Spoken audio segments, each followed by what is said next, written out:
American മാർക്കറ്റുകൾ ഇന്നലെയും minus ആയിട്ടാണ് ക്ലോസ് ചെയ്തത്. FOMC മിനിറ്റ്സിൽ വന്ന അൺസർട്ടനിറ്റിയും അതുപോലെ ട്രംപിന്റെ താരിഫ് ഇൻഫ്ലേഷൻ കൂട്ടാൻ കാരണമാകുമെന്നുള്ള അവരുടെ കമന്റും അതുപോലെ പ്രോഫിറ്റ് ബുക്കിംഗ് അവിടുത്തെ മെയിൻ സ്റ്റോക്കുകൾ, അതായത് പ്രത്യേകിച്ച് ലാർജ് ക്യാപ്പ് സ്റ്റോക്കുകളിലൊക്കെ ഒരു പ്രോഫിറ്റ് ബുക്കിങ്ങിനുള്ള ഒരു സാധ്യതയുണ്ട്. ഇതെല്ലാം കൂടി അമേരിക്കൻ മാർക്കറ്റിനെ ഇന്നലെ ഇൻഡെക്സുകളെല്ലാം നെഗറ്റീവിലേക്കാണ് തള്ളിവിട്ടത്. അതുപോലെ തന്നെ ഏഷ്യൻ മാർക്കറ്റുകൾ പോസിറ്റീവായിട്ടാണ് ഇപ്പോൾ ട്രേഡ് നടക്കുന്നത്. ചൈനയിലെ IT റിലേറ്റഡ്, പ്രത്യേകിച്ച് AI റിലേറ്റഡ് ആയിട്ടുള്ള കമ്പനികളുടെ വളർച്ചയും പുതിയ ഡീപ് സീക്ക് പോലുള്ള ഇൻട്രൊഡ്യൂസ് ചെയ്തതുമായിട്ട് ബന്ധപ്പെട്ട് IT സെക്ടർ പൊതുവെ പോസിറ്റീവിലാണ് അവിടെ നിൽക്കുന്നത്. അതുപോലെ തന്നെ ചൈനയിൽ ഇന്നലെ ഇൻട്രസ്റ്റ് റേറ്റ് അവർ പോസ് ചെയ്തു. വരുന്ന മാസങ്ങളിൽ ഇൻട്രസ്റ്റ് റേറ്റ് കട്ടുണ്ടാവും, പേഴ്സണൽ കൺസംഷൻ ബൂസ്റ്റ് ചെയ്യാൻ വേണ്ടി കട്ടുണ്ടാവും എന്നുള്ളൊരു കമന്റും ചൈനീസ് മാർക്കറ്റിനെ ഇന്ന് പോസിറ്റീവിലാണ് ഇപ്പോൾ ട്രേഡിംഗ് നടക്കുന്നത്. അതുപോലെ ജപ്പാൻ മാർക്കറ്റിലെ ഇൻഫ്ലേഷൻ രാവിലെ വന്നു, ഇൻഫ്ലേഷൻ കൂടുന്നതായിട്ടാണ് ഡേറ്റകൾ സൂചിപ്പിക്കുന്നത്.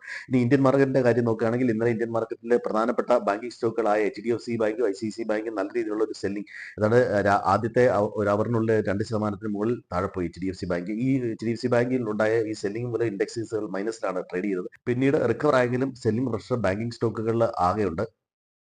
FISും ഡൊമസ്റ്റിക് ഇൻസ്റ്റിറ്റ്യൂഷൻസും അവരുടെ ബെയറിഷ് സ്റ്റാൻഡിൽ തന്നെയാണ് നിൽക്കുന്നത്. റീറ്റെയിൽ ഇൻവെസ്റ്റേഴ്സ് വീണ്ടും ബുള്ളിഷ് പൊസിഷൻ കൂട്ടിയതായിട്ടാണ് ഡേറ്റകൾ സൂചിപ്പിക്കുന്നത്. അതുപോലെ തന്നെ ഇന്ന് 10:30 മാനുഫാക്ചറിംഗ് PMI ഡേറ്റയും സർവീസ് PMI ഡേറ്റയും ഉണ്ട്. ഇന്ത്യ കൂടാതെ ജർമ്മൻ, UK, US എന്നിവയുടെ PMI ഡേറ്റയും ഇന്നുണ്ട്. മാർക്കറ്റ് നല്ല രീതിയിലുള്ള ഒരു വോളറ്റാലിറ്റി ഇപ്പോൾ കാണിക്കുന്നുണ്ട്. വോളറ്റാലിറ്റിയുടെ ഇടയിൽ പെട്ടുപോകാതിരിക്കാൻ ചെറിയ എമൗണ്ട് വെച്ച് ട്രേഡ് ചെയ്യുന്ന റീറ്റെയിൽ ട്രേഡേഴ്സ് പ്രത്യേകം ശ്രദ്ധിക്കേണ്ടതാണ്.